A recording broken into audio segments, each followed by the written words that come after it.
Hello বন্ধুরা, চলে আসলাম আপনাদের সামনে আবার একটি ছোট্ট ভিডিও নিয়ে। যে মানুষ আপনাকে সাহায্য করেছে, আপনি যত বড়ই হন না কেন,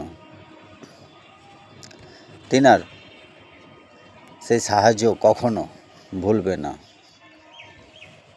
কারণ তার হাত ধরেই আপনি একদিন দাঁড়াতে শিখেছেন। যে মানুষ আপনাকে নিঃস্বার্থভাবে ভালোবাসে, তার ভালোবাসা মূল্য দিন। ঘৃণা নয়, সম্মান দিন।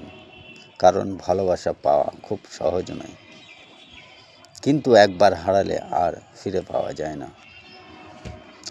যে মানুষ আপনার উপর বিশ্বাস রেখেছে, তাকে কখনো ঠকাবেন না। কারণ ভাঙা বিশ্বাস কোনো দিন জোড়া লাগে না, এবং সেই বিশ্বাস হলো হারালে আপনি কখনোই ফিরে পাবেন না সেই মানুষটিকে। অসংখ্য ধন্যবাদ ভিডিওটি দেখার জন্য। শুভকামনা রইল সকলের প্রতি। ভালোবাসা।